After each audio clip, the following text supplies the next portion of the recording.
adat dan lain-lain. Nah, nanti itu bisa dikolaborasikan gitu. Tapi menurut saya kalau silabus itu sebenarnya sudah hampir sama, sudah lengkap juga sih. Nah, meskipun nanti pakai kayak pengurusan duit bisa juga gitu kan. Cara administrasi dan lain-lainnya nanti bisa nih dipelajarin di pelatihan ini. Nah, tapi secara khusus sebagai kader yang itu kita tuh dipelajarinya untuk melakukan pembelajaran yang itu di pekaderan sih, di Darul Arqam Dasar itu. Sebenarnya Darul Arqam Dasar itu sebagai upaya pembentukan kader di awal ini, kader ini mau diarahkan kemana seperti itu kan. Misalnya diajarin teknik persidangan di awal itu kan, bagaimana kita bisa tahu seperti itu dari persidangan, kemudian kita disuruh untuk presentasi, untuk menyelesaikan permasalahan. Itu kan sebenarnya sebagai pembelajaran awal, pemanti awal. Kedepannya setelah Darul Arqam Dasar itu ada pelatihan-pelatihan yang lain yang bisa dilaksanain dengan mempunyai program kerja, dengan jadwal yang sudah sesuai, kemudian dengan silabus yang ada. Itu nanti jadi hal yang dipertimbangkan. Ada anu aja mau menanggapi. Penting. Jaringin aja. Orang kenal saya di desa, jaringin aja. Kayaknya nggak pernah. Iya, apa? Kedengaran. Apa? Jaringin aja. Biasanya sih permasalahannya bukan hanya kalau kita berbicara tentang manajemen organisasi ya. Kadang ada juga sih yang tergantung orangnya gitu loh. Karena ada niat, maka ada namanya jalan. Kalau misalnya orang tersebut tidak ada niat, maka tidak ada jalan. Percuma kita membicarakan tentang suatu ilmu sudah diberikan baik-baik, tapi tergantung niatnya lagi gitu loh. Kadang kalau kita berbicara tentang sensitif sama ketua ini kan kadang terlalu sungkan untuk untuk nge-follow up ketuanya gitu loh. Tapi juga ketika mereka sama ketuanya yang disebut ini juga kayak semacam baku melangkahi juga gitu loh. Jadi yang saya tanggapin, intinya kalau melakukan pergerakan itu apapun yang terjadi gak usah bergerak dulu lah, gak usah tentang harus menunggu ketua gitu loh. Dan juga ketuanya itu jangan disalahkan juga ketika mereka punya ada kesibukan kan menyalahkan dia. Kenapa sih kegiatan ini kan sudah banyak dibikin jadwal tapi tidak ada pergerakan gitu. Itu sih yang saya bahas. Ada pertanyaan? Menarik sih yang disampaikan Riko juga begitu. Jadi memang perlu dibangun komunikasi antara yang lain dari ketua dan lain-lain. Terkadang kita itu permasalahan klasik yang ada itu sebenarnya bahwa kenapa sih teman-teman ini kok susah dihubungin, kenapa diajak kegiatan ini kok nggak mau, terkadang tidak sesuai dengan passionnya dia. Ada orang yang menyesuaikan passionnya, dia orang yang suka diajak pengajian tapi tidak mau diajak diskusi, ada orang yang diskusi tapi tidak mau diajak pengajian, atau udah nggak mau diskusi, udah nggak mau pengajian juga, itu kan ada juga kayak gitu lah. Jadi ada yang paket komplit gitu lah. Jadi ada hal yang benar-benar kita perlu penyadaran buat kita gitu. Selain kita mengajak, membangun komunikasi yang baik, kedekatan emosional, ada perlu kita mengajak, ini kita bikin kegiatan ini biar ada besar seperti ini gitu. Jadi ada hal yang perlu kita bangun bersama gitu. Jadi jangan masa bodoh, anggota saya ini nggak mau ikut kegiatan ini, ya sudah lah, biar aja urusan dia gitu. Itu jangan seperti itu gitu. Jadi kita ini nanti akan menjadi sebuah pengalaman juga bagaimana kita mempunyai seni mempengaruhi orang lain ya. Bagaimana orang yang awalnya nggak mau ikut pengajian atau nggak mau ikut diskusi atau nggak ikut pengajian atau mau diskusi, dia menjadi rajin ikut gitu, karena dia udah menyadar ini nih manfaat yang bisa kita dapatkan gitu. Nah, kalau kita lihat kan, kalau orang zaman dulu kan kita melihat kisah Wali Songo misalnya seperti itu kan nggak bisa orang itu diajak langsung untuk sholat ke masjid gitu kan, atau untuk menjadi Islam langsung kan tidak sulit. Sangat sulit, perlu bertahap. Mendekatinya dengan misalnya dengan seni, misalnya ada membuat gong dan lain-lain. Misalnya di MMI itu perlu dibangun gitu. Misalnya sebelum pengajian itu kita membuat video klip lagi atau apa kan yang dikaitkan dengan seni, misalnya dia suka dengan seni, misalnya dia suka dengan diskusi, kita buat untuk kajian-kajian diskusi hikmah atau kondisi terkini kebangsaan, itu memang perlu dibangun bersama seperti itu, ya kan? Jadi kita tuh ibaratnya itu berlomba-lomba dalam kebaikan, tetapi jangan masuk surga sendirian gitu. Surga terlalu besar untuk diri kita sendiri gitu, ya kan? Jadi kitanya malah kita sendiri nggak bisa. Betul. Dan digabut gitu. Ngapain? Ada HP masih ada. Coba bayangin, ngapain kita di surga sendirian gitu? Nggak ada teman-teman kita, itu kan nggak seru, bro. Kita kalau di surga sendirian gitu, teman gue masuk neraka nih, ngapain aja dia di sana gitu kan? Jadi kita ini ya saling berlomba-lomba dalam kebaikan, tapi jangan masuk surga sendirian. Berarti ini ada sama kawannya sama manajemen diri juga dong, manajemen organisasi bisnis. Berarti kan nggak dari sumber organisasi, tapi dari diri kita sendiri bisa jadi sama ngatur kan. Gimana caranya membagi waktu sama jadi agar lebih jelas lah atau terstruktur ke depan itu. Kalau kita mengundurkan kan kita supaya tahu arah tujuan kita itu kan ini mau menjadi apa. Misalnya terkadang ada kan ketika masih menjadi maba atau mahasiswa baru itu bilang, wah salah jurusan nih gue. Nah, itu kan sering terjadi di mahasiswa ini, salah jurusan atau apa. Nah itu penting juga untuk berdiri. Saya ini mau jadi apa sih? Mau kemana arah saya ini? Apa yang harus saya lakukan ketika harus mencapai tujuan itu? Gitu. Misalnya kata Pak Anies Baswedan, ketika kita masih bagi mahasiswa baru kan kita harus tahu nih 5 tahun ke depan ini saya ini harus seperti apa yang harus saya lakukan nih. Dan memang program studi itu penting, tapi bukan itu aja gitu kan. Itu manajemen diri ini benar-benar perlu kita laksanakan juga sebelum kita sampai ke manajemen organisasi kan. Kita benar-benar tahu nih organisasi ini memberikan manfaat atau enggak, apa yang bisa kita berkontribusi buat apa yang bisa kita bangun di organisasi. Itu pentingnya. Jadi kita bisa benar-benar mendapatkan manfaat di organisasi. Coba lagi ke organisasi kan juga jadi sebentar. Itu gimana sih membangun manajemen organisasi itu? Apakah harus lewat kegiatan atau apakah harus lewat diskusi gini aja atau kesadaran diri? Ya, atau kesadaran diri juga bisa. Itu gimana sih cara kita membangunnya? Jadi Menyeluruh lah. membangunnya itu secara kompleks ya. Penyadaran itu juga kita perlu rapat rutin juga perlu. Jadi bagaimana kita bisa membangun organisasi yang baik kalau kita aja nggak pernah ketemu. Misalnya rapat rutin waktu muskom, itu tuh nggak efektif kan. Jadi kalau rapat rutin seharusnya misalnya seminggu sekali rapat rutin diselingi dengan diskusi komisariat nih, diskusi komisariat dan rapat rutin. Nah itu kan bisa seperti itu. Nah ada juga ketika kita membangun itu tujuannya kita sudah tahu nih dengan kegiatan-kegiatan yang kita bangun itu akan membuat manajemen itu organisasi itu berjalan baik. Nah di situ nantinya ketika kita membuat kegiatan-kegiatan itu akan ada pengalaman-pengalaman baru gitu. Misalnya kegiatan seperti ini nih, apa sih yang kurang dari kegiatan ini? Misalnya mic-nya ini nggak kedengaran nih. Nah, minggu depan jadi dievaluasi, diperbaikin lagi kan. Nah, mic-nya minggu depan diperbaikin. Nah, jadi minggu depan itu akan lebih sempurna kegiatannya gitu kan. Jadi ketika ada kegiatan-kegiatan itu harus banyak yang didebatkan, harus berganti-ganti. Jangan juga Enrico ini misalnya jadi bidang acara terus gitu kan. Jadi nggak punya pengalaman di tempat lain gitu kan. Nah, misalnya Saputra sebagai ketua panitia, kegiatan besoknya jadi bidang acara, kegiatan besoknya jadi seksi konsumsi. Jadi benar-benar tahu nih apa sih yang dibutuhin teman-teman konsumsi, bagaimana manajemen di teman-teman konsumsi. Nah itu nanti akan menjadi pengalaman baru seperti itu.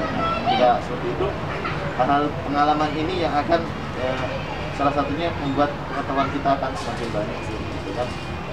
Bagaimana saya ini pernah jadi panitia ini, nah, kita akan membuat acara itu akan semakin mudah sedikit. Kita akan berani, oh saya dulu punya pengalaman pernah menjadi panitia PMO online, misalnya seperti itu kan. Nah, jadi nanti ini, wih keren juga nih seperti itu. Nah, misalnya seperti ini harus dibuatkan sertifikat juga nantinya. Ya, nanti mau diurusin. Nah, jadi dibuatkan sertifikat juga kan, wah ini sebagai panitia online juga, weh ini keren nih kegiatan. Jadi perlu kita harus memberikan penghargaan juga buat orang-orang yang sebagai peserta, sebagai panitia itu harus diberikan penghargaan juga. Jadi, wih, oh di IMM ini istilahnya kita tuh saling menghargai juga gitu kan teman-teman kerjanya. Enggak seberapa, tapi ada timbal baliknya lah. Ada feedbacknya. Masa ini kalau bahas panitianya agak melenceng ya.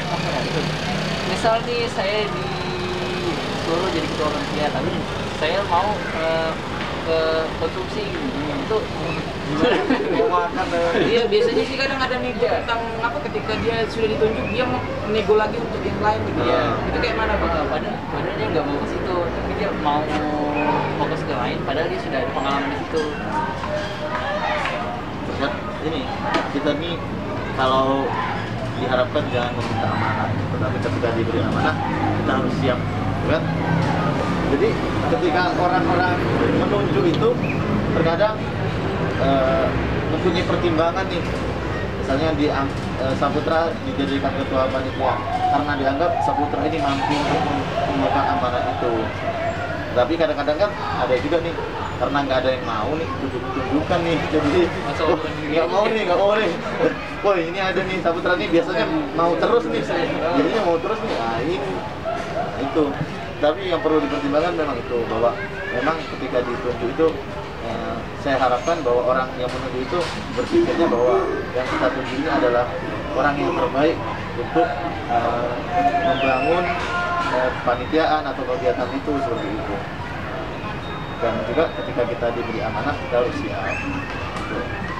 Terus tapi nanti secara musyawarah atau ketika kita bermusyawarah dengan teman-teman yang lain, kita kan bisa tahu nih, bisa menyampaikan, Kak, saya ini sudah terbiasa sebagai ketua panitia, saya ini pengen ganti nih jadi seksi konsumsi misalnya seperti itu. Nah, itu kan bisa disampaikan di situ. Jadi oh iya, Saputra ini jangan terlalu sering di ketua panitia, belum tahu yang lain, ya kan? Meskipun saya tahu ketika dia jadi ketua panitia tuh dia kan tahu di bidang-bidang lain itu kondisinya seperti apa.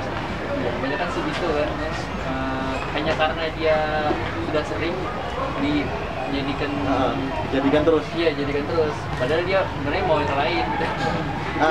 Mungkin ini juga nih Saputra nih ngasih tahu besok jangan jadi kameramen lagi nih. Pengen ngasih tahu nih biar yang lain ini belajar juga bagaimana menjadi media ini kan. Jadi istilahnya tuh ngasih kesempatan lah. Belajar sama-sama. Saya juga belum bisa nih jadi media seperti ini, jadi saya perlu belajar juga dengan Saputra ini kan. Yang lain-lain ini dulu sama Saputra kan, jadi biar tahu juga nih, oh susahnya jadi media ini seperti ini, yang misalnya menyiapkan remote-nya dan lain-lain, membuat YouTube dan lain-lain, itu kan perlu belajar juga. Gimana nih, ada yang mau direkam gitu, ada yang mau diomongkan atau gimana lagi? Tidak. Jadi natural aja nih. Oh nyebulkan nanti ya? Gimana? Ini kan kita pertama kali nih ngadain kegiatan PMA, PMO secara online.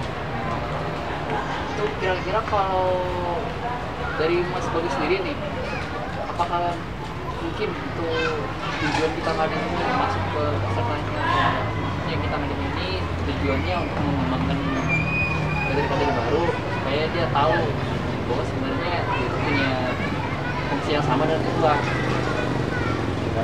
Kalau di kan kita kan ini dalam kondisi pandemi ya seperti ini, ketika kita secara efektif atau tidak itu sangat sedikit sulit ketika peserta tidak ada di sini semua. karena peserta ada di luar daerah, sehingga itu akan berbicara. Tapi secara setidaknya ketika kita melaksanakan kegiatan ini ada upaya besar untuk membangun teman-teman di komisariat. Secara menyeluruh kita tahu nanti teman-teman di konsel ini tahu tentang manajemen organisasi, manajemen administrasi. Jangan sampai nanti kader IMM buat surat aja salah, nggak tahu kode surat, nah itu menjadi catatan. Yang tahu sekretaris biasanya, yang tahu sekretaris saja. Tapi setelah ini harapannya misalnya kedepannya gitu, kedepannya kan sudah punya program kerja bagus nih. Supaya lebih maksimal ini gimana? Kita misalnya raker nih. Nah, setelah raker ini gimana? Misalnya kita upgrading atau laksanakan kegiatan untuk mengevaluasi program kerja kita ini sudah maksimal belum sih? Yang berjalan sudah berapa persen sih? Jadi kita bisa memaksimalkan di situ. Jadi bentuk kegiatannya jangan membawa terus. Ya. Kita harus melihat psikologi kader-kader kita ini, kondisinya seperti apa. Apakah ketika kita bicara hari ini juga online, dia mendapat tugas-tugas online terus, dan kita melaksanakan kegiatan online juga, itu kan ditakutkan kurang maksimal. Misalnya kita di kala pandemi seperti ini, ketika mahasiswa di rumah, apa nih yang bisa kita buat pelatihan? Misalnya kita pelatihan menanam sayur di halaman rumah, manfaatkan halaman rumah. Nah itu bisa menjadi hal yang luar biasa. Jadi kita misalnya nanti di halaman rumahnya atau kosnya itu di depannya ada kulibet untuk menanam sayur sebagai cara untuk ketahanan pangan. Seperti itu kan bisa menarik teman-teman yang lain nih. Jadi ketika dia di rumah, dia buat kegiatan itu juga gitu kan. Jadi benar-benar ada dampak positif yang dirasakan juga. Jangan sampai berpikirnya, oh mungkin kan teman-teman yang di kampung atau lagi di luar daerah di pekerjaan menanam sayur atau itu sebagai pekerjaan yang enggak kekinian gitu kan, malu kuno, malu gitu kan, untuk menjadi seorang petani itu malu. Nah bagaimana teman-teman di Saintek ini juga membangun itu gitu kan. Jadi ketika ditanya, kamu kok nanam sayur? Nah ini menjadi salah satu program di Saintek untuk bagaimana mendukung ketahanan pangan keluarga seperti itu ya. Nah, itu intinya. Nanti ketika belajar itu nantinya benar-benar tahu manfaatnya. Apalagi di lingkungan komisariat, nanti bisa mengadakan kegiatan-kegiatan yang bisa benar-benar diterima semua kalangan. Jadi nggak monoton kegiatannya kan. Berarti harus melakukan manajemen organisasi ini ada kegiatan yang pun dikit kan, apa ya yang bisa kopi bareng, kopi bisa, lihat kondisi kayak gini, atau pentas seni yang IMM Saintek, atau malam apakah gitu, buat kegiatan-kegiatan yang bisa menarik teman-teman Saintek atau berkebun bersama. Nah, pada saat itu kita via Google Meet kita sama-sama nanam bareng-bareng di halaman rumah masing-masing itu kan. Ini gue lagi berkebun juga nih di depan rumah gue. Nah nanti ataukah di foto kan, di foto disebarkan di media sebagai bentuk kampanye juga untuk ketahanan pangan di masa pandemi. Jadi nggak perlu beli sayur, nggak perlu beli cabai di depan pos. Keren nih di depan pos, di depan pos ini cabang ada itu keren. ada nih kayak gitu kan. Cabang ada itu. Mantap tuh kan. Nah, jadi nanti sebagai bentuk ketahanan pangan di lingkungan kader-kader mahasiswa. Dan bisa. Jadi IMM itu nggak monoton gitu nah, bahwa IMM itu pengajian doang, Materi dan pengajian, habis itu diskusi, ngopi doang, habis itu udah nggak ikut diskusi, nggak ikut ngaji, nggak ikut ngopi, kan nggak apa-apa gitu. Jadi harus ada kegiatan yang benar-benar sesuai dengan backgroundnya. Terkadang ada kan orang yang agak kalem-kalem, suka bermusik, atau yang kalem-kalem suka berkebun di rumahnya, atau kalem-kalem suka membaca. Jadi kita harus tahu ada kader-kader yang suka ngopi atau kader-kader yang sukanya pengajian. Nah kita itu harus bisa mengajak semuanya gitu. Harus kita manajemen dengan sebaik-baiknya, gitu kan? Semuanya bisa saling merasakan.